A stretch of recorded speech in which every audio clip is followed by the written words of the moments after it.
Dear students, welcome to acing chemistry classes. इस video में हम लोग क्लास 10th साइंस का chapter 1 chemical reaction and equations को काफ़ी डिटेल्ड में स्टडी करेंगे। तो चलिए शुरू करते हैं chemical reaction and equation chapter को। इस चैप्टर का पहला टॉपिक है केमिकल रिएक्शन। एक केमिकल रिएक्शन क्या होता है?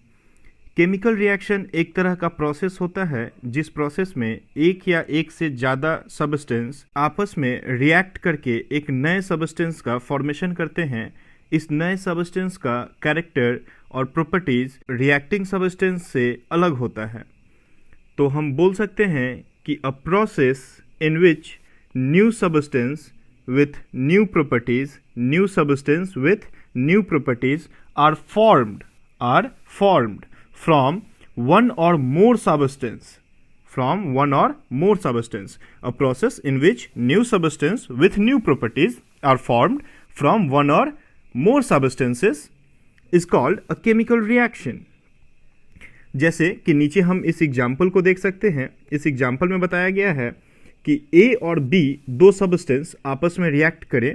ये एक या दो से ज़्यादा भी हो सकते हैं। तो एक या दो से ज़्यादा सब्सटेंस कभी भी जब आपस में रिएक्ट करेंगे तो एक नए प्रोडक्ट, जैसे यहाँ पे देखा जा रहा है कि A और B आपस में रिएक्ट करके C और D सब्सटेंस का फॉर्मेशन कर रहे हैं। कभी भी एक केमिकल रिएक्शन में दो पार्ट होते हैं। एक पार्ट को हम लोग इस एरो के टेल की तरफ लिखते हैं और एक पार्ट को हम लोग इस एरो के हेड की तरफ लिखते हैं। जो टेल वाला पार्ट होता है इसको हम लोग रिएक्टेंट कहते हैं। रिएक्टेंट वो सब्सटेंस होते हैं जो आपस में रिएक्शन करके एक नए सब्सटेंस का फॉर्मेशन करते हैं। और टेल के हेड के तरफ में हम लोग जिस सब्सटेंस को लिखते हैं उसको प्रोडक्ट कहते हैं। प्रोडक्ट वो सब्सटेंस होते हैं जो उस रिएक्शन के बाद बनते हैं। रिएक्टेंट और प्रोडक्ट का प्रॉपर्टीज अलग हो सकता है। तो यहाँ पे देखिए ये बताया गया है कि the substance which takes part in chemical reaction are called reactant and the substance which formed in the chemical reaction are called product. तो आपको क्या ध्यान देना है? Takes part in the chemical reaction called reactant and formed in the chemical reaction are called product. कभी भी अगर एक से ज़्यादा रिएक्टेंट आपस में रिएक्शन करते हैं तो उनके बीच में हम प्लस का साइन देते हैं, और अगर एक से ज़्यादा प्रोडक्ट बनता है तो उसके बीच में हम प्लस का साइन देते हैं। ठीक है। एक केमिकल रिएक्शन को हम लोग कभी भी फिजिकल मेथड से रिवर्स नहीं कर सकते। फिजिकल मेथड्स आपने क्लास 9th में पढ़ा होगा। फिजिकल मेथड्स में मैग्नेटिज्म, फिल्ट्रेशन, सेंट्रीफ्यूगेशन, डिस्टिलेशन और इवेपोरेशन प्रोसेस आते हैं। अगर इस रिएक्शन को हम ध्यान से देखें तो यहाँ पे जो भी प्रोडक्ट बना है C और D, इस C और D को वापस हम A और B में कन्वर्ट नहीं कर सकते हैं किसी भी फिजिकल मेथड से। ठीक है। तो चलिए आगे देखते हैं। अगला टॉपिक है केमिकल रिएक्शन इन्वॉल्व्स। एक केमिकल रिएक्शन में मेनली 4 चीज़ों को देखा जाता है। पहला होता है चेंज इन स्टेट, दूसरा होता है चेंज इन कलर, तीसरा होता है चेंज इन टेम्परेचर और चौथा होता है इवोल्यूशन ऑफ गैसेस। जैसे एनसीईआरटी एक्टिविटीज़ 1.1 में हमें दिखाया गया है कि the magnesium ribbon Burns with a bright light, intense heat is also produced in this reaction. When magnesium Burns it reacts with the oxygen is found in the air to form a powdery ash called magnesium oxide, जैसा कि आपके activity 1.1 में दिखाया गया है। तो यहाँ पे देखिए क्या होता है, हीट प्रोड्यूस होता है, ये देखा जाता है 1.1 में। वैसे ही अगर एक्टिविटी 1.2 को आप देखेंगे तो एक्टिविटी 1.2 में बताया गया है कि लेड नाइट्रेट सॉल्यूशन और पोटेशियम आयोडाइड सॉल्यूशन, ये दोनों ही सॉल्यूशंस कलरलेस होते हैं। जैसा कि आप देख पा रहे हैं ये दोनों ही सॉल्यूशंस कलरलेस हैं, और जैसे ही ये दोनों सॉल्यूशन आपस में रिएक्ट करते हैं एक येलो कलर, यहाँ पे आप देख रहे हैं एक येलो कलर का फॉर्मेशन होता है ना। तो देखिए चेंज इन कलर होता है, चेंज इन स्टेट होता है, चेंज इन टेम्परेचर होता है। और एक्टिविटी 1.3 में जब आप आते हैं तो आप यहाँ पे देखिए कि हाइड्रोजन गैस का फॉर्मेशन हम करते हैं, हाइड्रोजन गैस का फॉर्मेशन करते हैं by the action of dilute sulphuric acid on zinc. अगर हम जिंक का रिएक्शन डाइल्यूट सल्फ्यूरिक एसिड के साथ में करवाते हैं तो यहाँ पे एक रिएक्शन होता है और रिएक्शन होकर के H2 गैस इवॉल्व होता है। तो देखो इवोल्यूशन ऑफ गैस, जैसा कि आप देख पा रहे हैं, आपको दिखाया जा रहा है, इवोल्यूशन ऑफ गैस हो रहा है ना। यहाँ से देखिए ये एक गैस ट्यूब है, यहाँ से गैस क्या होता है, बाहर की तरफ निकल जाता है, ठीक है। इसके अलावा हम लोग अपने डेली लाइफ में कुछ एक केमिकल रिएक्शंस को देखते हैं, जैसे डाइजेशन ऑफ फूड है, रेस्पिरेशन है, रस्टिंग ऑफ आयरन है, मैग्नीशियम बर्निंग रिबन है, आपने इसको देख लिया, फॉर्मेशन ऑफ कर्ड है।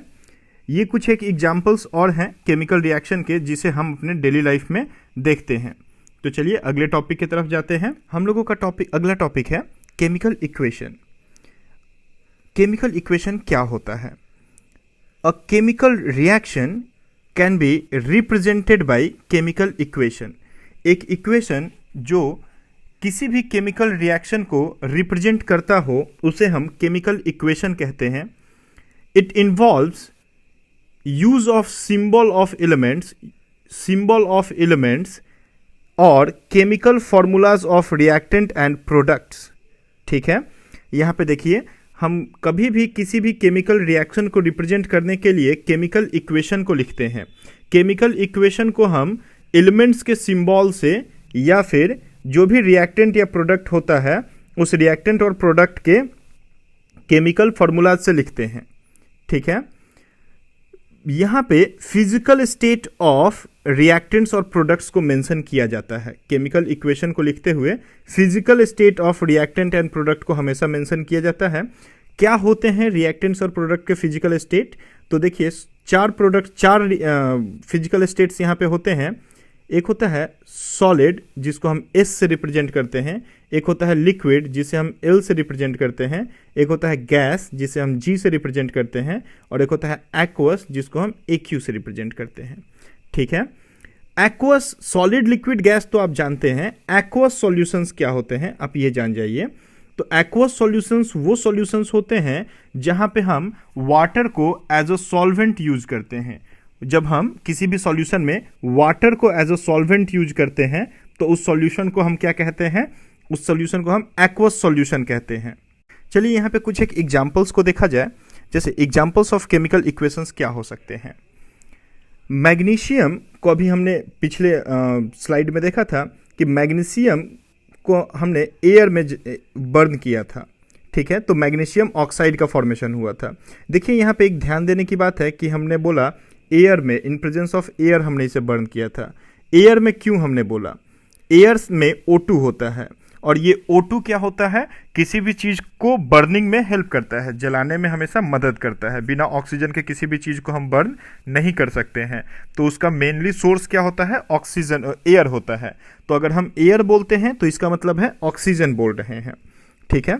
तो magnesium is burned in air to form magnesium oxide, ठीक है। अगर ये एक रिएक्शन हो रहा है, एक केमिकल रिएक्शन हो रहा है, तो इस केमिकल रिएक्शन का इक्वेशन कैसा हो सकता है? हम यहाँ पे दो तरह के इक्वेशंस को लिखते हैं। एक होता है वर्ड इक्वेशन, किसी भी रिएक्शन का वर्ड इक्वेशन। वर्ड इक्वेशन में हम इस रिएक्शन का वर्ड इक्वेशन अगर लिखें तो हम क्या लिखेंगे कि magnesium plus oxygen, oxygen from air, ये बर्न हुआ और बर्न हो करके मैग्नीशियम ऑक्साइड का फॉर्मेशन कर दिया। तो हमने सीधा वर्ड्स में लिख दिया मैग्नीशियम प्लस ऑक्सीजन, और एरो दे करके इस साइड में हमने क्या लिख दिया? मैग्नीशियम ऑक्साइड का फॉर्मेशन हो गया। अगर इसको हम केमिकल इक्वेशन के टर्म में लिखें तो जैसा मैंने आपको पहले ही कहा था कि केमिकल इक्वेशन को लिखने के लिए हमेशा हम सिंबल्स ऑफ एलिमेंट का यूज करते हैं या केमिकल फॉर्मूलाज ऑफ रिएक्टेंट्स और प्रोडक्ट्स का यूज करते हैं। तो मैग्नीशियम का सिंबल होता है Mg और ऑक्सीजन का केमिकल फॉर्मूला होता है O2। तो हमने क्या लिखा? Mg प्लस O2, और ये एयर के प्रेजेंस में, एयर इसका सोर्स था, ऑक्सीजन का सोर्स एयर था, और ये MgO का फॉर्मेशन हो गया। आप देख सकते हैं MgO का फॉर्मेशन हो गया, मैग्नीशियम ऑक्साइड बना। तो word equation and chemical equation, दोनों ही इक्वेशंस को आप अच्छे से समझ लें, दोनों ही इक्वेशंस क्या होते हैं। कभी भी अगर हम सिंबल या केमिकल फार्मूलाज के टर्म में रिएक्शन को लिखते हैं तो हम इक्वेशन को लिखते हैं तो हम उसे केमिकल इक्वेशन कहते हैं। और किसी भी रिएक्शन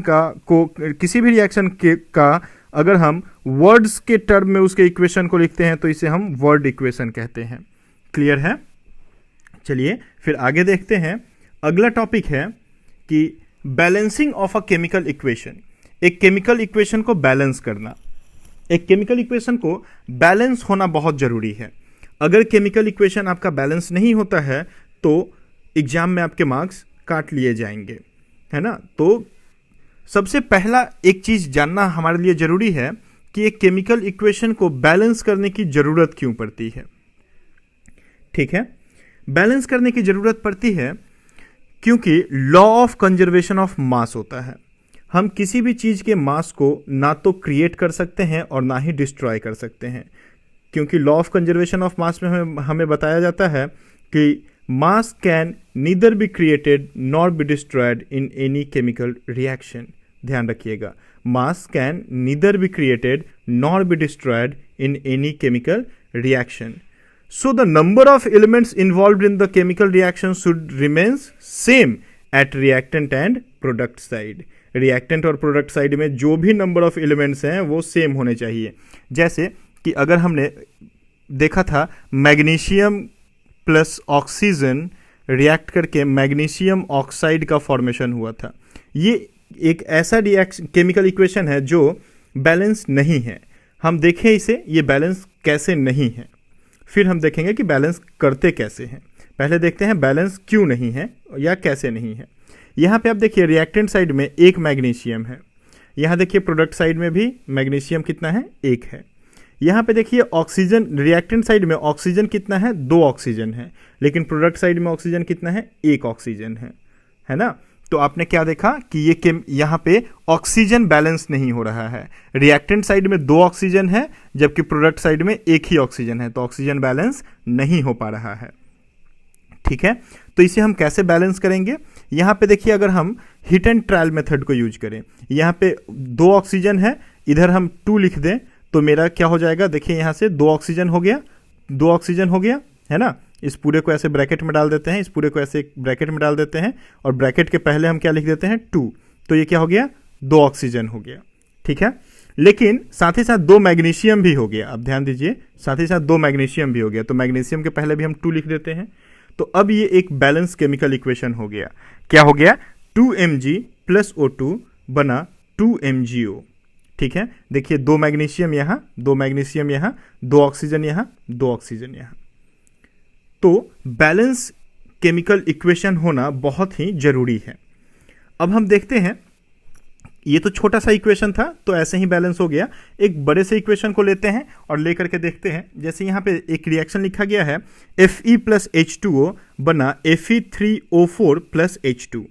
यहाँ पे आप ध्यान दीजिए, यहाँ देखिए Fe कितना है, Fe है आपका 1, यहाँ पे Fe कितना है 3, यहाँ आप देखिए हाइड्रोजन कितना है 2 और यहाँ पे हाइड्रोजन कितना है 2, और ऑक्सीजन यहाँ पे 1 है और यहाँ पे ऑक्सीजन 4 है। ठीक है, तो सबसे पहले हम एक काम करते हैं, इन सबको एक ब्रैकेट में डाल लेते हैं, क्योंकि हम किसी भी नंबर को, कोई भी नंबर जब हम बैलेंस करने जाएंगे तो हमको उस नंबर को इस ब्रैकेट के लेफ्ट हैंड साइड में लिखना है, मतलब कि हम यहीं पे लिख सकते हैं उसको। ठीक है, और हम कहीं नहीं लिख सकते, इस ब्रैकेट के लेफ्ट हैंड साइड में हमको लिखना है। तो सबसे पहले एक काम करते हैं, यहाँ देखिए मैं इस टेबल में इसको डाल देता हूँ। यहाँ पे 3 एलिमेंट्स हमको दिखे, Fe, H और O, ये 3 एलिमेंट्स मेरे रिएक्शन में आते हैं। रिएक्टेंट साइड में Fe का जो नंबर है वो है 1 और प्रोडक्ट साइड में Fe का नंबर है 3। हाइड्रोजन का नंबर है रिएक्टेंट साइड में 2 और प्रोडक्ट साइड में हाइड्रोजन का नंबर है 2, और ऑक्सीजन का नंबर है रिएक्टेंट साइड में 1 और प्रोडक्ट साइड में इसका नंबर है 4। तो चलिए सबसे पहले हम Fe को बैलेंस करते हैं। हमारा Fe है यहाँ पे 1, तो हम क्या करें, इस साइड में अगर इंटू 3 कर दें तो ये 3 हो जाएगा। तो देखिए प्रोडक्ट और रिएक्टेंट साइड में ये क्या दिख रहा है, हमको बैलेंस्ड दिख रहा है। ठीक है, तो हमने क्या किया, यहाँ पे 3 लिख दिया, ब्रैकेट के लेफ्ट हैंड साइड में मैंने 3 लिख दिया। ये जो मैंने मल्टीप्लाई किया था 3 से, ये 3 मैंने लिख दिया। तो 3Fe 3 आयरन यहाँ है और 3 आयरन यहाँ है, ठीक है। तो Fe बैलेंस हो गया है। अगर हम यहाँ पे ऑक्सीजन को बैलेंस करने आए तो हम क्या देख रहे हैं कि ऑक्सीजन यहाँ पे 4 है और इस साइड में ऑक्सीजन कितना है, ऑक्सीजन यहाँ पे 1 है, ठीक है। तो ऑक्सीजन को बैलेंस करना है तो हम यहाँ पे क्या कर दें, इंटू 4 कर दें। इंटू 4 कर देंगे तो ऑक्सीजन मेरा कितना हो गया, 4 हो गया। तो हम क्या करते हैं, रिएक्टेंट साइड में यहाँ पे 4 लिख देते हैं। तो ऑक्सीजन मेरा यहाँ पे 4 हो गया और यहाँ पे भी ऑक्सीजन कितना है, 4 है, ठीक है। तो ऑक्सीजन बैलेंस दिख रहा है। लेकिन अब हाइड्रोजन खराब हो गया। हाइड्रोजन पहले मेरा कितना था, हाइड्रोजन मेरा था पहले 2, तो 2 के साथ बैलेंस था। लेकिन अब यहाँ पे 4 लिखने के बाद ये 4 इंटू 2, अब हाइड्रोजन कितना हो गया, 8। यहाँ पे तो इंटू 4 हो गया, तो हाइड्रोजन हो गया मेरा 8। तो अब हमको यहाँ पे भी क्या करना होगा, इंटू 4 करना होगा ताकि ये भी 8 हो जाए। तो यहाँ पे हम क्या लिख देंगे, 4 लिख देंगे, तो 8 हो गया। तो देखिए अब ये केमिकल इक्वेशन बैलेंस्ड है। क्या बना केमिकल इक्वेशन हमारा, 3Fe प्लस 4H2O फॉर्म किया Fe3O4 प्लस 4H2, ठीक है। यहाँ पे एक और चीज हमको ऐड करना होगा, वो है फिजिकल स्टेट। एक और चीज हमें ऐड करना होगा, वो क्या है, फिजिकल स्टेट, है ना। Fe देखिए, Fe यहाँ पे सॉलिड फॉर्म में होता है और H2O लिक्विड फॉर्म में आया। Fe3O4 एक सॉलिड का फॉर्मेशन हुआ और H2 यहाँ पे गैस बना। तो अब देखिए चेंज ऑफ स्टेट भी आप देख पा रहे हैं यहाँ पे, ठीक है। चलिए, तो इस तरीके से करके आप 3-4 प्रैक्टिस कीजिए, ऐसा टेबल बना करके, ऐसा टेबल ड्रॉ करके 3-4 प्रैक्टिस करेंगे तो इजीली केमिकल इक्वेशंस को आप बैलेंस करना सीख जाएंगे, ठीक है। चलिए फिर अगले टॉपिक की तरफ चलते हैं। अगला टॉपिक है type of chemical reaction. Type of chemical reaction को अगर देखेंगे तो पहला हमारा जो टाइप है वो है कॉम्बिनेशन रिएक्शन। कॉम्बिनेशन रिएक्शन क्या होता है, कॉम्बिनेशन रिएक्शन में बोला जाता है कि reaction in which a single product is formed from 2 और मोर रिएक्टेंट। देखिए यहां पे ध्यान देने की बात है कि a single product formed from 2 और more reactants, a single product form from 2 और मोर रिएक्टेंट्स, ये ध्यान देने की बात है। इस तरह के रिएक्शन को हम क्या कहते हैं, कॉम्बिनेशन रिएक्शन कहते हैं। 2 प्रोडक्ट्स, जैसे यहाँ पे आप एग्जांपल में देख पा रहे हैं, ए और बी 2 रिएक्टेंट्स आपस में कंबाइन किए और ए बी एक सिंगल प्रोडक्ट का फॉर्मेशन किए। तो यहाँ पे रिएक्टेंट्स कितने थे, 2, और प्रोडक्ट कितना बना, 1। तो इस तरह के रिएक्शंस को हम लोग क्या कहते हैं, कॉम्बिनेशन रिएक्शन कहते हैं। जैसे एक्टिविटी 1.4 में आप देख पाएंगे कि कैल्शियम ऑक्साइड को अगर हम H2O के साथ रिएक्ट करवाते हैं तो ये कैल्शियम हाइड्रोक्साइड का फॉर्मेशन हो जाता है। क्या बनता है, कैल्शियम हाइड्रोक्साइड का फॉर्मेशन होता है, ओके, जिसे हम स्लैग्ड लाइम भी कहते हैं। तो क्विक लाइम जब H2O के साथ रिएक्ट करेगा तो वो फॉर्म करेगा स्लैग्ड लाइम एक्वस फॉर्म में, जिसे हम कैल्शियम हाइड्रोक्साइड कहते हैं, ठीक है। इस तरह के रिएक्शंस कॉम्बिनेशन रिएक्शंस होते हैं। अगला देखते हैं, कॉम्बिनेशन रिएक्शन के कुछ और एग्जांपल्स हैं, जैसे C+O2, कोल का बर्निंग। C होता है, कार्बन को हम लोग कोल कहते हैं, ठीक है, कार्बन होता है कोल। तो C+O2 अगर रिएक्ट करेगा तो CO2 का फॉर्मेशन करेगा, ठीक है। और आपको चेंज ऑफ स्टेट पे ध्यान देना है। देखिए सॉलिड प्लस गैस मिलकर के गैस का फॉर्मेशन कर रहे हैं, ठीक है। तो C+O2 CO2 burning of coal, ये भी एक तरह का क्या है, आपका कॉम्बिनेशन रिएक्शन है। Plus formation of water from H2 and O2, अगर 2H2 प्लस O2 को हम लोग मिला देते हैं तो 2H2O बनता है। इस रिएक्शन में भी 2 रिएक्टेंट्स एक प्रोडक्ट का फॉर्मेशन कर रहा है, तो ये एक तरह का कॉम्बिनेशन रिएक्शन है। और इस रिएक्शन में एक बहुत ही अच्छा चीज है जिसके ऊपर आपको ध्यान देना चाहिए, वो है कि 2 गैसियस रिएक्टेंट्स मिलकर के एक लिक्विड प्रोडक्ट का फॉर्मेशन कर रहे हैं, ठीक है। साथ ही साथ आपको यहां पे ध्यान देना होगा, जैसे एक्टिविटी 1.4 में हमने देखा कि क्विक लाइम जब H2O के साथ रिएक्ट करता है तो CaOH whole twice calcium hydroxide का फॉर्मेशन होता है।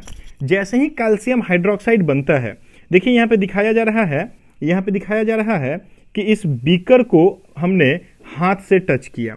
जब आप हाथ से इस बीकर को टच करते हैं तो यहाँ पे आपको हीट महसूस होगा, है ना, मतलब कि रिएक्शन से हीट बाहर निकल रहा है। तो उस रिस्पेक्ट में, हीट के रिस्पेक्ट में रिएक्शन दो तरह के होते हैं, एक होता है एक्सोथर्मिक रिएक्शन और एक होता है एंडोथर्मिक रिएक्शन। ध्यान दीजिएगा, एक्सोथर्मिक एंड एंडोथर्मिक। एक्सो का मतलब होता है बाहर निकलना और एंडो का मतलब होता है कंजप्शन, मतलब अंदर की तरफ जाना। तो एक ऐसा रिएक्शन जिस रिएक्शन में हीट इवॉल्व होता हो, उस रिएक्शन को हम लोग क्या कहते हैं, एक्सोथर्मिक रिएक्शन कहते हैं। तो reaction heat is evolved in this chemical reactions. जैसे देखिए, रिएक्टेंट एक प्रोडक्ट का फॉर्मेशन कर रहा है और साथ ही साथ वहां पे क्या हो रहा है, हीट निकल रहा है। इस बात का आप ध्यान रखें कि प्रोडक्ट साइड में, मतलब कि एरो के हेड वाले साइड में, प्रोडक्ट वाले साइड में हम लोग हमेशा हीट को दिखाते हैं। प्रोडक्ट वाले साइड में देखो, यहाँ पे मैंने प्लस करके इस चीज को आपको दिखाने की कोशिश की है, ठीक है। तो ये होता है एक्सोथर्मिक रिएक्शन, जहां पे heat as a product formation होता है। इस तरह का एक रिएक्शन है जहां पे burning of natural gas methane, है ना, CH4 मिथेन होता है। मिथेन को अगर बर्न किया जाए तो O2 जो कि एयर के प्रेजेंस से हमको मिल जाता है, तो CH4 प्लस 2O2 अगर हम इसको बर्न करेंगे तो हमें क्या मिलेगा, CO2 प्लस H2O, और साथ ही साथ यहाँ पे हमको हीट मिलेगा। तो ये एक तरह का एक्सोथर्मिक रिएक्शन होता है। और दूसरा जो रिएक्शन है वो है एंडोथर्मिक रिएक्शन। एंडोथर्मिक रिएक्शन का मतलब होता है कि हीट एब्जॉर्ब किया जाएगा, मतलब कि रिएक्शन हीट के कॉस्ट पे होगा। रिएक्शन को करवाने के लिए आपको हीट देना पड़ेगा, है ना। तो रिएक्शन को आपको रिएक्टेंट में जब भी आप हीट देंगे, हीट देखिए यहाँ पे हमने रिएक्टेंट वाले साइड में पॉजिटिव साइन देकर के हीट को दिया है। तो हीट एज अ रिएक्टेंट यहाँ पे काम करता है। आप जब तक हीट नहीं देंगे तब तक रिएक्शन नहीं होगा। तो एंडोथर्मिक मतलब कि heat is absorbed in this chemical reactions, तब जाकर के एक प्रोडक्ट का फॉर्मेशन हुआ, ठीक है। देखिए हीट की जरूरत क्यों होती है, यहाँ पे कुछ एक्स्ट्रा चीजें आपको बताता हूं। जैसे देखिए, ये एक एनर्जी और रिएक्शन के बीच का मैं एक ग्राफ आपको प्लॉट करके दूं, तो एक रिएक्टेंट एक प्रोडक्ट का फॉर्मेशन करेगा। तो एक रिएक्टेंट जब एक प्रोडक्ट का फॉर्मेशन करने के लिए जाएगा तो उसको क्या करना होगा, उसका पहले एनर्जी बढ़ना शुरू होगा। देखिए, उस रिएक्टेंट का एनर्जी बढ़ना शुरू होगा, ठीक है, रिएक्टेंट का एनर्जी बढ़ना शुरू होगा। यहां पे वो पहुंच जाएगा जिसको हम लोग बोलते हैं एक्टिवेशन एनर्जी, EA, है ना। तो उसको एक पहाड़ के जैसा एनर्जी को उसको क्रॉस करना पड़ रहा है, और जब वो एक्टिवेशन एनर्जी तक पहुंच जाएगा तब उसका हीट कम होना शुरू होगा और वो किसी एक पॉइंट पे आकर के अपना प्रोडक्ट का फॉर्मेशन करेगा। तो इस एनर्जी बैरियर को क्रॉस करने के लिए कुछ एक रिएक्टेंट्स को हीट की जरूरत पड़ती है। तो वो रिएक्टेंट्स क्या करते हैं, एंडोथर्मिक रिएक्शन शो करते हैं। एंडोथर्मिक रिएक्शन शो करते हैं, उनको हमको क्या करना होता है, बाहर से एनर्जी देना पड़ता है ताकि वो क्या करे, इस एनर्जी बैरियर को क्रॉस कर सके और क्रॉस करके अपने प्रोडक्ट का फॉर्मेशन कर सके। क्लियर है मेरी बात। तो एक्सोथर्मिक और एंडोथर्मिक रिएक्शंस को आपने देखा। आपने कॉम्बिनेशन रिएक्शंस को देखा। कॉम्बिनेशन रिएक्शंस क्या होता है, एक ऐसा रिएक्शन जहां पे दो या दो से ज्यादा रिएक्टेंट्स आपस में मिलकर के एक प्रोडक्ट का फॉर्मेशन करते हैं, ठीक है। चलिए अगले टॉपिक की तरफ आते हैं।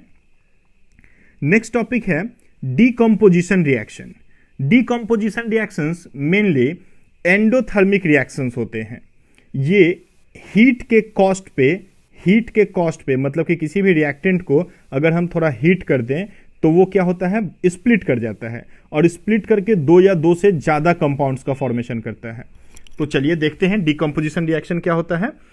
The reaction in which a compound splits into two or more simple substance. A compound split into two or more simple substance is called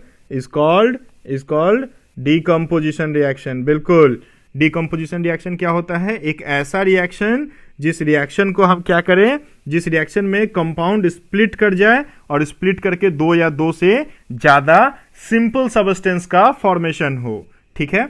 ये तीन तरह का होता है डीकंपोजिशन रिएक्शन, 3 टाइप्स के होते हैं। पहला होता है thermal decomposition. Thermal decomposition reaction क्या होता है, जहां पे हम सब्सटेंस को, एक कॉम्प्लेक्स सब्सटेंस को हीट करके डिकम्पोज कर दें। तो देखिए, the composition is carried out by heating is called thermal decomposition reaction. जैसे एग्जाम्पल्स में आपको दिखाए गए हैं, CaCO3 कैल्शियम कार्बोनेट, जिसको हम लाइमस्टोन भी कहते हैं, CaCO3 को अगर हम हीट करते हैं तो CaO और CO2 का फॉर्मेशन होता है। ठीक है, तो यहां पे हमको क्या करना पड़ा, हीट करना पड़ा। हम हीट करते हैं या ऐसा एक डेल्टा का सिंबल, ट्रायंगल टाइप सिंबल हम लोग बना देते हैं, ये भी हीट को बताता है। ठीक है, वैसे ही यहां पे देखिए लेड नाइट्रेट है मेरे पास, PbNO3 ट्वाइस है। लेड नाइट्रेट को अगर हम हीट कर दें तो ये डिकम्पोज कर जाएगा और डिकम्पोज करके 3 सब्सटेंस का फॉर्मेशन करेगा। PbO लेड ऑक्साइड कहलाता है, NO2 नाइट्रोजन डाइऑक्साइड कहते हैं, और ऑक्सीजन का फॉर्मेशन होगा। तो आप देख रहे हैं यहां पे एक सब्सटेंस हीट करने पे डिकम्पोज कर गया, यहां भी CaCO3 हीट करने पे CaO और CO2 में डिकम्पोज कर गया। तो ऐसे डिकम्पोजिशन रिएक्शंस जहां पे डिकम्पोज करने के लिए हमें हीट करना पड़े, उसे हम क्या कहते हैं, थर्मल डिकम्पोजिशन कहते हैं। जैसे एक और एग्जांपल मैं आपको देना चाहूंगा, PCl5 एक कंपाउंड होता है PCl5। PCl5 में आप क्या देखेंगे, ऐसा है PCl5। अगर हम इसको हीट कर दें तो ये ब्रेक कर जाएगा PCl3 प्लस Cl2 में। ठीक है, जैसे ही हम इसको हीट करते हैं, हीट करने पे यहां पे 2 डिसिमिलर बॉन्ड्स होते हैं, ये आप आगे चल के पढ़ेंगे क्लास 11th में। डिसिमिलर 2 बॉन्ड होते हैं, ये 2 सिंगलेट बॉन्ड्स होते हैं, वीक बॉन्ड होते हैं। तो ये सिंगलेट बॉन्ड्स हीट करने पे ब्रेक कर जाएंगे। बाकी जो भी बॉन्ड्स हैं, यहाँ पे ये जो 3 बॉन्ड्स हैं, ये तीनों ही बॉन्ड्स क्या हैं, ये तीनों ही बॉन्ड्स कोवैलेंट बॉन्ड हैं। तो कोवैलेंट बॉन्ड है और यहाँ पे ये सिंगलेट बॉन्ड बोले जाते हैं, है ना। आप क्लास 11th में इसके बारे में पढ़ेंगे। सिंगलेट बॉन्ड वीक बॉन्ड होता है कोवैलेंट से, जैसे ही हम हीट करेंगे ये दोनों ही सिंगलेट बॉन्ड्स क्या हो जाएंगे, टूट जाएंगे। और टूट जाएंगे तो यहाँ से 2 Cl बाहर निकल जाएगा, तो Cl2 का फॉर्मेशन हो जाएगा और देखिए यहाँ पे PCl3 बनेगा। तो PCl5 को अगर हम हीट करते हैं, हम क्या करते हैं, PCl5 को अगर हीट करते हैं तो वो हमेशा PCl3 प्लस Cl2 में डिकम्पोज हो जाता है। तो थर्मल डिकम्पोजिशन आपको समझ में आया, ऐसे डिकम्पोजिशन जहां पे हमको क्या करना पड़े, हीट करना पड़े। ठीक है, चलिए अगला देखते हैं। अगला डिकम्पोजिशन रिएक्शन क्या है, अगला डिकम्पोजिशन रिएक्शन है electrolytic decomposition reaction. Electrolytic decomposition है ना, तो the decomposition is carried out by passing electricity are called electrolytic decomposition reaction. Mainly जितने भी इलेक्ट्रोलिटिक रिएक्शंस होते हैं, है ना, इलेक्ट्रोलिटिक रिएक्शंस वो सब क्या होते हैं, इलेक्ट्रोलिटिक डिकम्पोजिशन रिएक्शंस होते हैं। इलेक्ट्रोड्स के अंदर में जो रिएक्शंस होते हैं, है ना, जैसे कि आप एक्टिविटी 1.7 में देख सकते हैं इस चीज को। ठीक है, नेक्स्ट है photolytic decomposition reaction. Photolytic decomposition reaction क्या होता है, जैसे यहाँ पे आप देखिए एक्टिविटी 1.8 में फोटोलिटिक डिकम्पोजिशन रिएक्शंस दिखाया गया है। ऐसे डिकम्पोजिशन रिएक्शंस जो सनलाइट के प्रेजेंस में होते हैं उसे हम फोटोलिटिक डिकम्पोजिशन रिएक्शन कहते हैं। तो the decomposition reaction is carried out in presence of sunlight is called photolytic decomposition reaction. ठीक है, जैसे कि हम देखते हैं AgCl सिल्वर क्लोराइड को अगर हम सनलाइट में रख दें, यहां देखिए एरो के ऊपर लिखा जाता है, जो भी टेम्परेचर हो, प्रेशर हो या जो भी कैटलिस्ट हो, वो सब कुछ कहां लिखा जाता है, एरो के ऊपर लिखा जाता है। तो हम क्या लिखें कि सिल्वर क्लोराइड को अगर हम सनलाइट के प्रेजेंस में रख देंगे तो ये क्या हो जाएगा, 2Ag प्लस Cl2 में कन्वर्ट हो जाएगा। ठीक है, तो यहां पे AgCl का ब्रेकडाउन हो जाएगा और ब्रेकडाउन होकर के डिकम्पोजिशन होकर के सिल्वर और क्लोरीन का फॉर्मेशन हो जाता है। सिमिलरली AgBr के साथ में भी यही चीज होता है। अगर AgBr में हम क्या कर दें, सनलाइट डाल दें, तो ये भी क्या हो जाएगा, सिल्वर और ब्रोमीन में डिकम्पोज हो जाएगा। ठीक है, तो डिकम्पोजिशन रिएक्शंस 3 टाइप के होते हैं। पहला होता है थर्मल डिकम्पोजिशन, जहां पे decomposition on the cost of heat होता है। दूसरा होता है electrolytic decomposition, electrolytic decomposition reactions electrolytes के अंदर में होते हैं, जैसे कि यहाँ पे हमने देखा वाटर का हमने इलेक्ट्रोलाइटिक डिकम्पोजिशन करवाया, 2H2O को जैसे ही हम इलेक्ट्रोलाइट में डाल करके और वहां से क्या करते हैं, करंट को पास करवाते हैं। देखिए यहाँ पे बैटरी दे करके और हमने करंट को पास करवाया, जैसे ही करंट को पास करवाएंगे यहाँ पे जो वाटर है, यहाँ जो ये वाटर का कंटेंट अंदर में है, ये वाटर के मॉलिक्यूल्स क्या हो जाएंगे, इलेक्ट्रोलाइटिक डिकम्पोजिशन में चले जाएंगे और इलेक्ट्रोलाइटिक डिकम्पोजिशन में जाकर के एनोड और कैथोड के ऊपर में हमको क्या दिखेगा, H2 और O2 का फॉर्मेशन हो जा रहा है। ठीक है, तो फोटोलिटिक डिकम्पोजिशन तीसरा टाइप होता है, वो होता है कि decomposition reaction in presence of sunlight हो रहा है। ठीक है, जिसके एग्जांपल्स हमने AgCl और AgBr का देखा। अगले टॉपिक की तरफ चलते हैं। तो हम लोगों का अगला टॉपिक है डिस्प्लेसमेंट रिएक्शन। डिस्प्लेसमेंट रिएक्शन को अगर हम देखें, ये क्या होता है, तो इसमें बताया जाता है कि the chemical reaction in which more reactive element displaces the less reactive element. इस केमिकल रिएक्शन में क्या होता है, जो मोर रिएक्टिव एलिमेंट होता है वो लेस रिएक्टिव एलिमेंट को उसके सॉल्ट सॉल्यूशन से डिस्प्लेस कर देता है।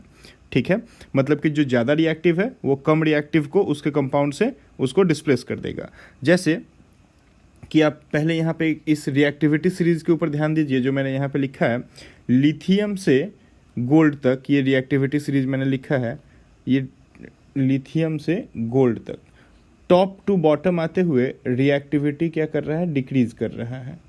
टॉप टू बॉटम आते हुए रिएक्टिविटी डिक्रीज कर रहा है। ठीक है, तो ये ऐसा कुछ है कि लिथियम से ये सीरीज लिथियम से क्रोमियम तक चला और फिर यहाँ पे क्रोमियम से नीचे है। ठीक है, ये जो कैडमियम है ये क्रोमियम के नीचे है, यहाँ से है। ठीक है, तो ये पूरा रिएक्टिविटी सीरीज आप देख लो। इस रिएक्टिविटी सीरीज को अगर आपको याद करना है, डिस्क्रिप्शन में एक लिंक दे रखा है, आप वहां से जाकर के पूरे रिएक्टिविटी सीरीज को याद कर सकते हो। मैंने इसके ऊपर ऑलरेडी एक वीडियो पहले बना दिया है, तो लिंक डिस्क्रिप्शन के लिंक में आप क्लिक करके इस पूरे रिएक्टिविटी सीरीज को याद कर सकते हैं। ठीक है, तो चलिए हम लोग देखते हैं। इस यहाँ पे हमने क्या देखा कि डाउन द ग्रुप आते हुए रिएक्टिविटी कम हो रहा है। इसका मतलब क्या है कि ऊपर वाला ज़्यादा रिएक्टिव होगा अपने नीचे वाले से। जैसे कि अगर हम यहाँ पे कैल्शियम और सोडियम के बारे में बात करें तो हम क्या बोलेंगे कि कैल्शियम अगर ऊपर है और सोडियम उसके नीचे है तो कैल्शियम यहाँ पे ज़्यादा रिएक्टिव होगा सोडियम से। तो कभी भी अगर ऐसा कोई रिएक्शन होगा जहाँ पे कैल्शियम और सोडियम का सॉल्यूशन आ रहा हो तो कैल्शियम सोडियम को उसके सॉल्यूशन से उसको डिस्प्लेस कर देगा, सोडियम के सॉल्ट से कैल्शियम उसको डिस्प्लेस कर देगा और सोडियम के जगह को ले लेगा। ठीक है, तो चलिए यहाँ पे कुछ एक रिएक्शंस देखते हैं डिस्प्लेसमेंट रिएक्शंस के। जैसे Fe का रिएक्शन हो रहा है, आयरन का रिएक्शन हो रहा है कॉपर सल्फेट के साथ में। पहला रिएक्शन हम लोग का क्या है, कॉपर का रिएक्शन है, Fe का रिएक्शन है कॉपर सल्फेट के साथ में। तो यहाँ पे देखिए कि Fe कहाँ है, तो Fe यहाँ पे है ना, और कॉपर कहाँ है, तो कॉपर यहाँ है। तो आप देखेंगे क्या कि Fe बहुत ऊपर है कॉपर से, मतलब कि Fe की रिएक्टिविटी कॉपर से बहुत ज़्यादा है। तो कॉपर Fe क्या करेगा, कॉपर को उसके कंपाउंड से सब्स्टिट्यूट कर देगा। तो कॉपर के पास क्या है, अभी सल्फेट है, कॉपर के पास सल्फेट है, तो Fe क्या करेगा, कॉपर को डिस्प्लेस करके और अब उसका सल्फेट ले लेगा। तो क्या बन जाएगा, Fe का सल्फेट बन जाएगा। तो देखिए यहाँ पे आयरन का सल्फेट बन गया और कॉपर को डिस्प्लेस कर दिया गया। यही होता है डिस्प्लेसमेंट रिएक्शन।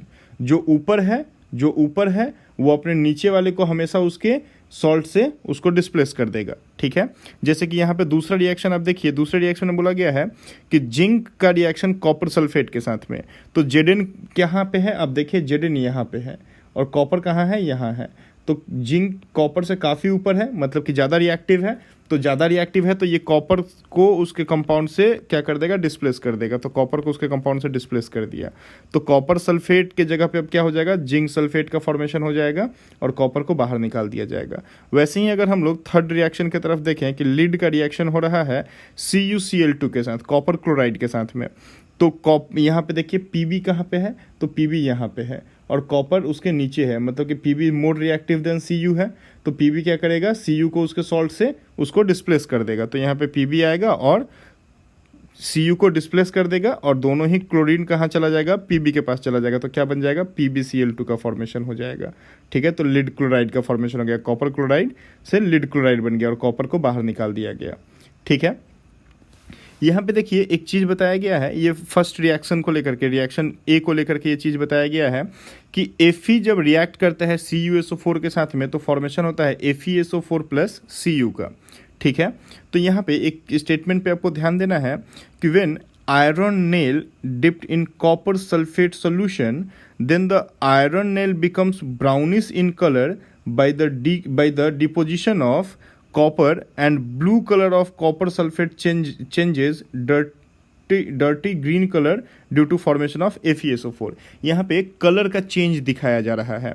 जैसे कि हम लोग देखते हैं Fe क्या होता है, Fe+2 जो होता है ये ब्राउन कलर का होता है, ठीक है, और Cu+2 जो होता है ये ग्रीन कलर का होता है, ठीक है। तो आपका यहाँ पे सारे कलर्स चेंज हो गए। पहले कॉपर सल्फेट का कलर था, ग्रीन कलर का था, अब वहाँ से वो क्या बन गया, FeSO4 का कलर एक्वायर कर गया, मतलब FeSO4 बन गया, मतलब कि वो ब्राउन कलर को एक्वायर कर गया, ठीक है। तो यहाँ पे कलर्स के बारे में, चेंज इन कलर्स के बारे में बातें बताई गई हैं। तो ये है आपका डिस्प्लेसमेंट रिएक्शन। डिस्प्लेसमेंट रिएक्शन में आपको हमेशा क्या करना है, इस रिएक्टिविटी सीरीज को आपको याद रखना है। अगर आपको ये रिएक्टिविटी सीरीज पूरा याद हो जाता है तो डिस्प्लेसमेंट रिएक्शन के सारे एग्जाम्पल्स आप इजीली लिख सकते हो, सारे रिएक्शंस आप इजीली कर सकते हो, ठीक है। तो चलिए अगला रिएक्शन देखते हैं। अगला रिएक्शन क्या है हम लोग का, अगला रिएक्शन है double displacement reaction. Double displacement reaction, ठीक है। डबल डिस्प्लेसमेंट रिएक्शन में भी आप क्या कर सकते हैं, रिएक्टिविटी सीरीज को यूज कर सकते हैं, ठीक है। वहाँ पे भी आप रिएक्टिविटी सीरीज को यूज कर सकते हैं। जो ज़्यादा रिएक्टिव होगा वो कम रिएक्टिव को उसके कंपाउंड से डिस्प्लेस कर देगा, है ना। या फिर आप उससे भी ज़्यादा इजी आपको हम एक ट्रिक बता देते हैं। इसमें क्या होता है कि डिस्प्लेसमेंट रिएक्शन में क्या होता है, a reaction in which new compound are formed by the mutual exchange of ions between two compounds. दो कंपाउंड्स म्यूचुअल आयंस को एक्सचेंज करते हैं, ठीक है, म्यूचुअल आयंस को एक्सचेंज करते हैं और एक न्यू कंपाउंड का फॉर्मेशन करते हैं, ठीक है। तो अब आप यहाँ पे देख सकते हैं जैसे कि Na+1 है और SO4-2 है, यहाँ पे Ba+2 है और Cl-1 है, ठीक है। तो यहाँ पे जो ट्रिक मैं आपको बताऊंगा वो ट्रिक ये होगा कि जैसे Na2SO4 यहाँ पे एक कंपाउंड हमको दे दिया है, यहाँ पे आप देख लो मेटल क्या है, तो यहाँ पे मेटल क्या है, सोडियम मेटल है, तो मेटल के ऊपर हमेशा पॉजिटिव चार्ज होता है। और यहाँ पे क्या है मेटल, यहाँ पे बेरियम मेटल है, तो बेरियम के ऊपर में भी क्या है, पॉजिटिव चार्ज होगा। बस आप क्या कर दो ना, मेटल्स को एक्सचेंज कर दो, इसके मेटल को इसके जगह पे डाल दो और इसके मेटल को इसके जगह पे डाल दो, है ना, मेटल्स को एक्सचेंज कर दो, तो आपका ये ईजिली प्रोडक्ट बन जाएगा। देखिए आपका प्रोडक्ट ईजिली यहाँ पे बन गया। मैंने क्या किया, Na2SO4 था, क्या था, Na2SO4 था, उसका रिएक्शन BaCl2 के साथ करना था, तो दोनों ही एक्वस स्टेट में है ना। तो यहाँ पे क्या आपको कर देना है, दोनों के मेटल्स को आप एक्सचेंज कर दो, Na को डाल दो Cl के पास में और Ba को लेकर के आ जाओ सल्फेट के साथ में, तो क्या बन जाएगा, Ba का सल्फेट मतलब बेरियम सल्फेट बन जाएगा, और Na को आप डाल दो क्लोरीन के साथ में, तो क्या बन जाएगा, वो बन जाएगा आपका NaCl, ठीक है। अब 2 Na था तो 2 Na रहा, 2 Cl था तो 2 NaCl हो गया, है ना। तो इससे आपका रिएक्शन बैलेंस भी हो जाएगा और इजीली आप प्रोडक्ट भी बना सकते हैं। यही होता है डबल डिस्प्लेसमेंट रिएक्शन, ठीक है। डबल डिस्प्लेसमेंट रिएक्शन में हमेशा आपको क्या करना है, आप मेटल्स को एक्सचेंज कर दो, या फिर आप रिएक्टिविटी सीरीज का यूज कर जाओ। रिएक्टिविटी सीरीज का भी यूज करके आप देख सकते हो कि ये चीज़ ईजिली हो जाता है, ठीक है। तो चलिए डबल डिस्प्लेसमेंट रिएक्शन हो गया हम लोगों का। अब आगे देखते हैं, नेक्स्ट है हम लोगों का ऑक्सीडेशन एंड रिडक्शन रिएक्शंस, ठीक है। तो ऑक्सीडेशन एंड रिडक्शन रिएक्शंस अगर हम लोग को देखना है तो हम लोग को देखना होगा कि ऑक्सीडेशन होता क्या है। ऑक्सीडेशन होता है the addition of oxygen to the substrate and the removal of hydrogen from a substrate is called oxidation. कहीं भी अगर ऑक्सीजन का एडिशन हो रहा हो, ध्यान दीजिएगा, अगर प्लस हो रहा हो ऑक्सीजन का या माइनस हो रहा हो हाइड्रोजन का, ठीक है, अगर ऑक्सीजन का प्लस हो रहा हो और हाइड्रोजन का माइनस हो रहा हो तो हम लोग उस रिएक्शन को ऑक्सीडेशन रिएक्शन कहते हैं, ठीक है। जैसे कि यहाँ पे देखिए एक एग्जांपल में बताया गया है कि कॉपर का रिएक्शन O2 के साथ हो रहा है, तो ये O2 जा करके इस कॉपर के साथ रिएक्ट करके कॉपर का ऑक्साइड बना दे रहा है, यहाँ पे CuO बना दे रहा है, ठीक है। तो यहाँ पे क्या हो गया, ऑक्सीजन जा करके कॉपर में ऐड हो गया, तो एडिशन ऑफ ऑक्सीजन हमको दिख रहा है, एडिशन ऑफ ऑक्सीजन दिख रहा है, तो हम इसको क्या बोल देंगे कि ये क्या हो गया, ये ऑक्सीडेशन हो गया। क्लियर है मेरी बात। ऑक्सीडेशन क्या होता है, एडिशन ऑफ ऑक्सीजन और removal of hydrogen is called oxidation. तो रिडक्शन, रिडक्शन को हम लोग देखें, रिडक्शन क्या होता है, तो रिडक्शन होता है the addition of hydrogen, addition of hydrogen to the substance and the removal of oxygen from the substance is called reduction, ठीक है। Addition of hydrogen and removal, just oxidation के उल्टा, ठीक है। यहाँ पे क्या होता है, रिमूवल ऑफ ऑक्सीजन और addition of a hydrogen is called reduction process, ठीक है। तो यहाँ पे देखिए CuO है, CuO का रिएक्शन अगर हम H2 के साथ करवा करके हीट कर दें, हीट के सिंबल को मैंने बोला था आपको कि आप ट्रायंगुलर शेप में भी, डेल्टा के सिंबल में भी हीट को बता सकते हैं। तो CuO प्लस H2 अगर आप कर देंगे, H2 जाएगा और O के साथ में वाटर बन के निकल जाएगा, तो क्या बन जाएगा, Cu प्लस H2O। तो हमने क्या देखा कि कॉपर का रिडक्शन हो गया, कॉपर का क्या हो गया, रिडक्शन हो गया, कॉपर से हाइड्रोजन ऑक्सीजन को बाहर निकाल दिया गया, तो रिमूवल ऑफ ऑक्सीजन हो गया, तो यहाँ पे हम बोलते हैं रिडक्शन होता है। तो देखिए कभी भी अगर कोई भी कंपाउंड अगर ऑक्सीजन को गेन करता है तो कोई दूसरा कंपाउंड ऑक्सीजन का लॉस किया ही होगा, या फिर कोई भी कंपाउंड अगर हाइड्रोजन का लॉस करता है तो कोई दूसरा कंपाउंड हाइड्रोजन को गेन किया ही होगा। मतलब कि अगर किसी ने लॉस किया है तो किसी ने गेन किया ही होगा, ये दोनों साथ साथ होता है। कभी ऐसा नहीं हो सकता कि किसी का लॉस हो तो किसी का गेन नहीं हो रहा हो, दोनों साथ साथ होता है। अगर ऑक्सीजन का लॉस हो रहा है, कोई ऑक्सीजन का लॉस कर रहा है और लॉस करके अपना रिडक्शन करवा रहा है, तो पक्का सामने वाला कोई ऑक्सीजन को एक्सेप्ट करके अपना ऑक्सीडेशन करवा रहा होगा, है ना। मतलब कि ऑक्सीडेशन अगर किसी का हो रहा है तो वहाँ पे रिडक्शन किसी का हो ही रहा होगा, ये फिक्स है ना। तो हम लोग क्या बोलते हैं कि oxidation and reduction reactions takes place simultaneously, है ना। हमेशा ये चीज़ होता है कि अगर किसी का ऑक्सीडेशन हो रहा है तो किसी का रिडक्शन हो ही रहा होगा, ठीक है। तो इस तरह के रिएक्शन को हम लोग रिडॉक्स रिएक्शन कहते हैं। रिडॉक्स रिएक्शन क्या होता है कि in a reaction oxidation and reduction occurs simultaneously, that is called redox reaction, ठीक है। हमेशा ऑक्सीडेशन एंड रिडक्शन साथ साथ ही होते हैं, ऐसा कभी नहीं हो सकता कि किसी एक का ऑक्सीडेशन हो तो दूसरे का रिडक्शन नहीं हो रहा हो। अगर कोई ऑक्सीजन का गेन कर रहा है तो कोई पक्का वहाँ पे ऑक्सीजन का लॉस किया होगा। अगर कोई हाइड्रोजन का लॉस करके अपना ऑक्सीडेशन शो कर रहा है तो कोई वहाँ पे दूसरा सामने होगा जो हाइड्रोजन को एक्सेप्ट कर रहा हो और अपना रिडक्शन शो कर रहा हो, ठीक है। जैसे कि यहाँ एग्जाम्पल में हम देखें CuO plus H2, CuO plus H2, अगर हम लोग यहाँ पे देख रहे हैं तो देखो ऑक्सीजन कौन लॉस किया था, कॉपर। तो ऑक्सीजन कॉपर लॉस किया था, तो ऑक्सीजन का लॉस करके ये क्या शो किया, रिडक्शन शो किया। तो ऑक्सीजन अगर कॉपर लॉस किया था तो हाइड्रोजन देखो ऑक्सीजन को गेन किया था और हाइड्रोजन क्या बन गया था, H2O बन गया था। तो देखो ये अपना क्या शो किया, ऑक्सीडेशन शो किया। तो कॉपर ने अगर ऑक्सीजन का लॉस शो किया और लॉस शो करके रिडक्शन प्रोसेस को करा, तो हाइड्रोजन ने ऑक्सीजन को गेन करा और गेन करके ऑक्सीडेशन प्रोसेस को शो करा। ये फिक्स होता है कि अगर किसी का ऑक्सीडेशन हो रहा है तो किसी का रिडक्शन हो ही रहा होगा। कुछ और एग्जांपल्स यहाँ पे अगर हम देखें रिडॉक्स रिएक्शन के, जैसे ZnO प्लस C, तो यहाँ पे क्या हो रहा है कि जिंक लॉस ऑफ ऑक्सीजन कर रहा है और लॉस ऑफ ऑक्सीजन करके अपना रिडक्शन कर रहा है। तो यहाँ पे जो कार्बन है ये गेन ऑफ ऑक्सीडेशन करके अपना क्या कर रहा है, ऑक्सीडेशन कर रहा है। तो यहाँ पे हम लोग ऐसे बोल सकते हैं कि इसका रिडक्शन हुआ तो कॉपर का क्या हुआ, ऑक्सीडेशन हुआ। यहाँ पे कार्बन का क्या हुआ, ऑक्सीडेशन हुआ। सिमिलरली आप यहाँ पे भी फाइंड आउट करो किसका ऑक्सीडेशन और किसका रिडक्शन हो रहा है ना, ठीक है। तो ये रिडॉक्स रिएक्शन हो गया। चलिए आगे बढ़ते हैं, अगला रिएक्शन देखते हैं। अगला टॉपिक है हम लोगों का effect of oxidation in daily life, ठीक है। तो दो बातें होती हैं यहाँ पे, दो टॉपिक्स हम लोग यहाँ पे देख सकते हैं। एक होता है कोरोशन क्या होता है, when a metal is expose to substance such as moisture, air, water etcetera for some time, a layer of oxide is formed which weakens the metal and hence the metal is said to be corrode, ठीक है।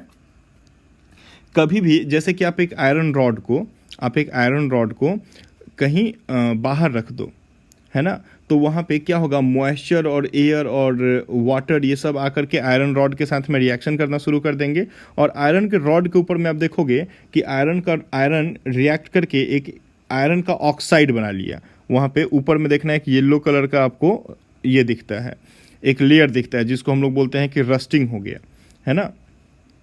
तो उसको हम लोग एक iron का oxide बन गया। और देखना कभी भी अगर रस्टिंग हो जाए, आयरन में कभी भी रस्टिंग हो जाए तो वो क्या होता है, वीक हो जाता है, आयरन क्या होता है, कमज़ोर हो जाता है ना। तो किसी भी मेटल को अगर हम लोग एक्सपोज करवा दे टू मॉइस्चर, एयर और वाटर, तो कुछ टाइम के बाद वो मेटल रिएक्ट कर जाएगा मॉइस्चर से, और रिएक्ट करके एक ऑक्साइड का लेयर उस मेटल के ऊपर में आ जाएगा, और उस ऑक्साइड के लेयर के वजह से वो मेटल क्या हो जाएगा, वीक हो जाएगा। और इसी प्रोसेस को हम लोग क्या कहते हैं, कोरोड कहते हैं, है ना। जैसे कि कोरोशन के एग्जांपल्स में देखिए यहाँ पे बताया गया है, रस्टिंग ऑफ आयरन है ना।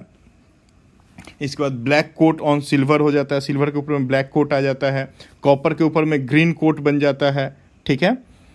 तो कोरोशन को हम लोग प्रिवेंट कर सकते हैं। Corrosion can be prevented by galvanisation, electroplating और पेंटिंग, है ना। अगर आप रॉड को पेंट कर दोगे तो उसके ऊपर क्या होगा, आयरन रॉड को अगर आप पेंट कर देते हैं तो उसके ऊपर रस्टिंग नहीं होगा, ठीक है। तो आप कोरोशन को रोक सकते हैं ये 3 प्रोसेस से, ठीक है। आप तीनों प्रोसेस याद रखिएगा, गैल्वेनाइजेशन, इलेक्ट्रोप्लेटिंग एंड पेंटिंग करके। इसके बाद रैंसिडिटी एक और प्रोसेस होता है जो हम लोग डेली लाइफ में देखते हैं ऑक्सीडेशन से। रैंसिडिटी क्या होता है कि the oxidation of fats and the oils when expose to air is known as rancidity, ठीक है। ये कभी भी अगर आप देखो खाने को आप बनाओ, कोई भी आप ऑयली फूड बनाओ, और ऑयली फूड को अगर आप ओपन में रख देते हो, ऐसे ही ओपन में रख देते हो, है ना, तो देखोगे कि थोड़ी टाइम बाद उसमें से स्मेल आने लगता है और उसका टेस्ट बहुत ही ख़राब हो जाता है, ठीक है। तो वही कहलाता है रैंसिडिटी। रैंसिडिटी में it leads to the bad smell and bad taste of food, ठीक है। कैसे हम लोग बचा सकते हैं अपने फूड्स को रैंसिडिटी से, तो by adding antioxidants like nitrogen, ठीक है। एंटीऑक्सीडेंट्स को अगर हम ऐड कर दें अपने फूड में तो वो बच सकता है, या फिर keeping food in air tight container, हम लोग एयर से अगर उसको बचा ले तो वहाँ पे रिएक्शन नहीं होगा, और अगर ऑक्सीडेशन वहाँ पे ऑक्सीडेशन रिएक्शन नहीं होगा तो हमारा फूड खराब नहीं होगा, ठीक है। तो ये सारे टॉपिक्स आप लोगों के कंप्लीट हो गए इस चैप्टर के। अब हम लोग अगले वीडियोज़ में इस चैप्टर के एनसीईआरटी के सारे क्वेश्चंस का डिटेल सॉल्यूशन प्रोवाइड करेंगे, ठीक है। तो तब तक के लिए बहुत बहुत धन्यवाद। इसको रिवीजन करो, बहुत बार रिवीजन करो, ठीक है। चलिए, अगर हमारा वीडियो अच्छा लगा तो लाइक कर दीजिए, सब्सक्राइब कर दीजिए और शेयर भी कर दीजिए अपने फ्रेंड्स के साथ। Thank you.